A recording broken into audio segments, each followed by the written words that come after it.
What's up, guys? In this episode, I go over the Boss GX-700 from 1996, and it's brutal. Stay tuned.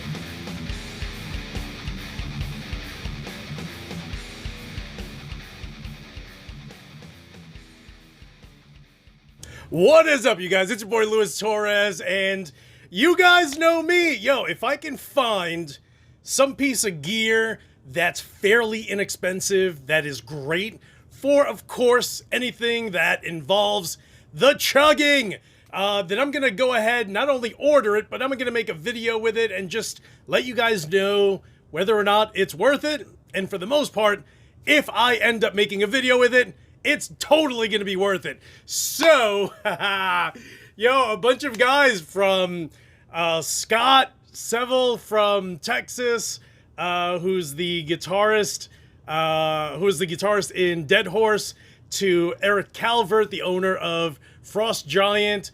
Dude, like, just tons of guys are just like, yo, have you ever tried the Boss GX-700? And it's a preamp that dates as far back as 1996. That's when actually Boss launched it, and Bolt Thrower used it, along with Mick Thompson from Slipknot used it back then. And, you know, if you do some research, like, there were guitarists as late as 2016, 2017, who were still talking about how great it is for even that time. So of course, between me and Eric, we're going back and forth, and I end up buying one just for the heck of it. For the most part, everyone kind of talks about Bolt Thrower, but that's just not my style of playing overall. But my buddy ended up getting one out in Oregon, and he's like, bro, this thing is an absolute monster. So he sent me like a clip of it, and immediately bought one online, and it was $120. So I end up talking to Eric, and I'm like, hey, I bought this one for, I think it was $125, $129, plus shipping was like $10. It was coming from Japan, and so he ended up buying one. So then his arrived earlier, and he loved it, sent me a few clips, definitely more on the death metal edge, but I knew that it definitely had a different flavor in there for anything, I don't want to say modern metal, but just more, you know, in line with what I tend to play on the hardcore side, right? So then I end up getting mine yesterday in the mail. I plug it in. I ran it through my KSR PA50 50-watt power amp, and it was actually, you know, as I'm dialing through, I found some setting that was an absolute brute monster. So if you have a GX-700, click on the description, and I will feature my settings that I'm using now, or that I'm going to use now. That way you guys can get the same tone. So I must have played, I found the setting within the first 2 minutes, and I sat with it for about 15 minutes. I played around with the tone a little bit and fell in love with it. Turned everything off, went online, bought a second one. Then I tell Eric, yo, I bought another one. And he's like, what are you talking about? I'm like, yo, this thing is so crazy that I had to buy another one. Then Eric buys the second one, right?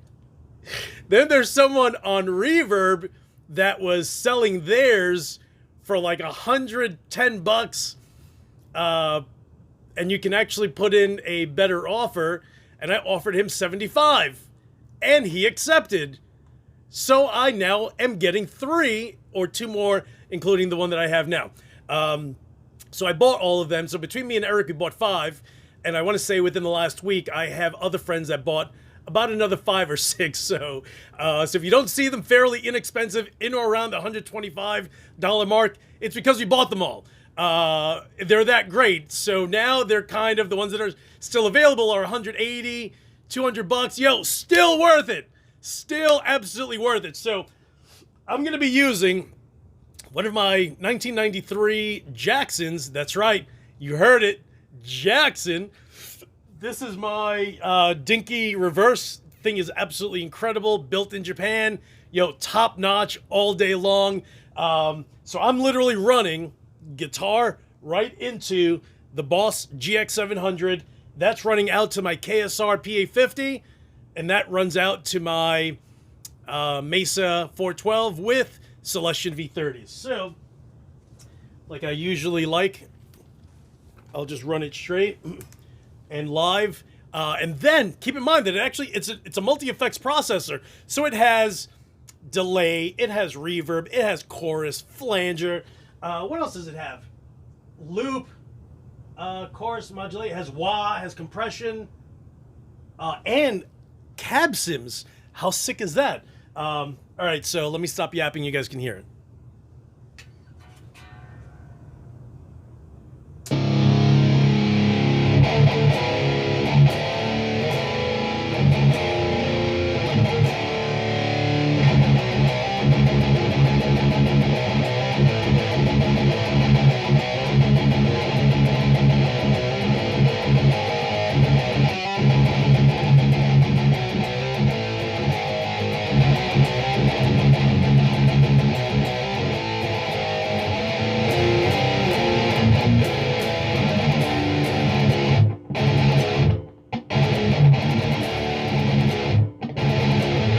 That's built-in noise gate. Tell me that, yo, completely stops at the drop of a hat.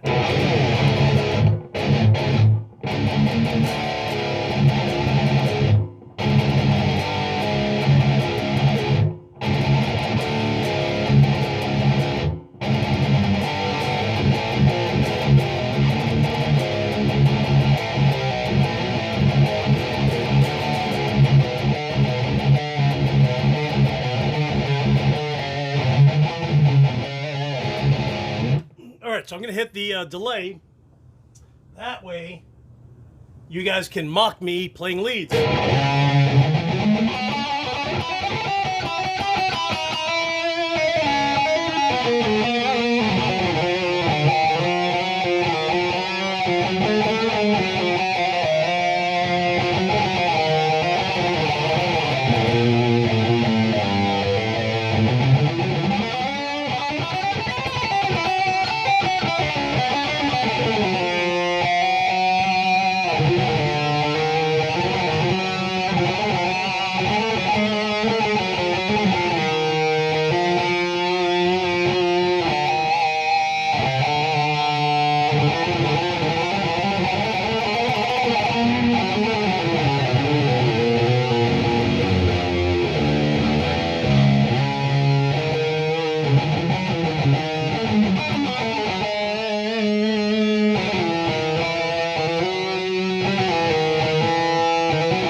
So there you guys have it. You know, here's the one thing, dude. Everything costs an arm and a leg, right? Anything that you guys want today, for the most part, bro, if it's brand new, yo, everyone wants you to shell out $1,000. Yo, a fat G just so you can get something that sounds brutal as all F. You know, and the problem with that is, you know, not everyone has a G to just kind of toss into the wind and be like, yeah, I'm going to buy that thing and hopefully it'll sound great. Like, you know, you can sit back and hope as much as you want, but sometimes, you know, sometimes you don't get there. And now you're down $1,000. But listen, all day long, if you find that thing, again, it is the Boss GX-700 for under $200, you know, all day long. And if you find one for like 180, you know, and they're accepting a best offer, like, yo, offer them 135, see if they'll bite, you know, and a lot of them are in Japan. This one came from Japan, literally took a week to get here. It literally went from wherever the guy was, where he was selling, to like Tokyo, and then landed in Ohio. So I'm assuming that anything that comes in from Japan will hit, if it's going to the East Coast, maybe it'll hit Ohio, just because that's where they were using DHL. So I guess DHL has a customs center there with federal agents, and they just kind of look through everything, make sure that there isn't a ton of poppies in there. So yeah, dude, all day long, yo, that thing is absolutely amazing. And, you know, listen, and here's the one thing. You guys know me. If I buy one and I love it, I'm buying 2. I'm buying 3. Yo, I may even buy 4. And it's not like I didn't try, because I literally... Yo, late last night around 1 o'clock, I was talking to my boy Johnny, who's the guitarist of Sheer Terror. He was actually driving back south from playing the Hooligans Holiday show in Albany, and I ended up going, I think it was Reverb, I have to double check, it was either eBay or Reverb, and someone in Japan had one for like $199, and I offered them like $125. So it was still pending, and I'm waiting for them to decide whether $125 is good. I think it's great, and if they go live, then I'll end up having a 4th. And but huge shout out to all my boys, especially Scott Seville. If you've never heard of Dead Horse, there's something wrong with you. I mean, if you need me to go ahead and send you photos of Diamond Daryl literally wearing Dead Horse t-shirts on stage, then I'll have to do that for you. But if you've never heard of Dead Horse, you need to do some research, son. So guys, thank you so much for watching. Hit the subscribe button if you haven't, you jerk. Hit the description if you have a GX-700. Again, I'll have the settings for this one. And if you have one, I am actually not using the preamp option. It's literally just, what? EQ, OD, overdrive, and the noise gate. That's it. That's it. 3 different settings, but each one has a bunch of different things you can change within the EQs. So, but definitely grab one, and grab one quick, because these things are going to end up selling like hotcakes. So guys, again, thank you so much. Hope you guys are having a great Saturday. And as usual, this sexy mofo will talk to you soon.